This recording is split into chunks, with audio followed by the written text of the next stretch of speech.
hem özgedeginde Türkmenistan'ın diktaturasına kulluk eden organ işgallerini yüzlenesim gelir. Sizin %90%'iniz yöne san olsun deyip iş alınan adamlar. Size raýatlar bilen gürleşmegini instruktaj geçeňizde öwretilen okmy? Ya da size raýatlar bilen şeýle gödök ýagdaýda gürleşmegini öwretdiler. Sizi ýaly kompetensiz işgärlere aýlygyny töleýärler.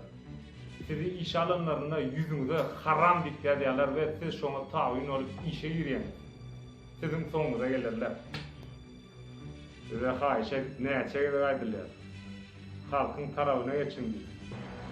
Siz näme pikir edýäňiz? Size garşy halkyň içinden gerçek oglanlar garşyňyza çykmaz diýipmi? Ya siz erkek göwekleň hemmesem organ işgärlerini işläp göründir diýip pikir edýäňiz? Ýok, o tak sizin ýaly kiçilikde unjad edilip psikik travmaýan adamlary iş alýarlar. We hökümet sizin arkaňyzda duran üçin onu duýup, bilip, düşünüp halka garşy öz kiçilikde alan travmaňy we kepilnamasyny aljak bolýar. Biz netip bolsa Türkmenistan ýurdumyzda dolanyp baransoň, haýsy organ işgärleri, haýsy hökümetiň mahkamaň işgärleri bizim öňümizde çykdy. Olara garşylyk görkezdi. Sizin cesetleriniz ýollarda çüýre, ütlere şam bolup tiňekläp ýatjakdy. We sizin o maksaklaryňyza hiç kim beýe çykmaz. Keldesiz haram bolýan keldesiz nökerleri size ýüzlenýär. Eger siz hem halkyň tarabyna geçmeseňiz, sizin hem ýollarda, kystalbalarda başyňyz ardan akyljakdyr. Ýene bir gezek öz ýurdumyň içindäki ýaşlara ýüzlenýär. Sizem otaýda oturma, birleşin, üşün, taýynlanın. Biz baran wagtymyz. Ýurdun içinden hem daşyndan hem o diktator güýçli uzar bolsun. Harbylar we eskerler.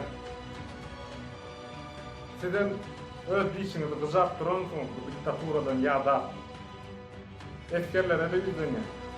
Eger halk ayağa alsa, siz öz ene atalaryňyza ýara götürlersiniz ve bizim tarafımıza geçersiniz. Ve bilelikte bu diktatura rejimini bir gün içinde yıkar. Hükümetler bir gün içinde yıkılıyor. Eğer halk prezident köşkünün önüne gelip içine yarıp girse, şu vakti diktaturan hükümeti anulire bilediler. Bütün dünya ayağa alıp Amerika ayağa aldı öz hakkını talep etmeni. Rusya bir bölegi ayağa aldı öz hakkını talep etmeni. Edenetliğe yol vermedi. Türkmenistan'ın özgürlüğüne ayağa aldı hakkını talep etmeni. O yurt bizim yurdumuz. O yurt diktatura haramzadan ve haramdan olan yeğenlerin yurdu der. O yurdu biz olardan alalım, hakkını talep edelim. Yurdu bolmadığın hiç sadı yoktur. Kretlenmenin hemme zatın badır değil. Yurdu elinden alan adamın yitirmeyene adam yoktur ve onu yitirmekten korkusum yoktur. Hiç sadı yok adam en korkunç adamın biri olyandır. Şoň üçin halk yığınanın o diktaturanın yok edelim. Birleşen Sağlık Uğraş Kuruması siz ekspedisiya etmeni bardın Türkmenistan'a. Hani sizin koyan neticeleriniz nerede? Hani sizin eden barlarlarınız nerede? Siz nire elseler şo tak ettiniz. Siz bu oynalayan tiyatrın bir artistler oldunuz. Siz samolyotdan düşen wagtyňyz siz satyn alylar.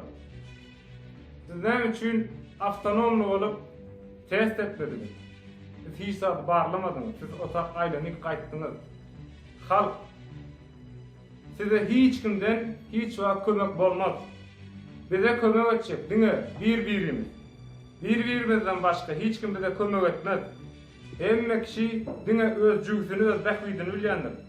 Kretlen başga ýerden de kömek edip gelerler, yurdumuzu elimize bererler diýip. Yurt bize yok. Başka diktatordan başka diktatora geçer. Yurdumuzu hiç mi bermeyin yaşlar. Yığınanın birin biz güçtür. Hiç güç Allah'dan başka halkın önüne geçip bilenlerdir. sağ olun dinleýäniniz üçin netije çykaryn. Sizin netijeleriniz bizim geleceğimiz için gaty bäxtli we ähtimal artar.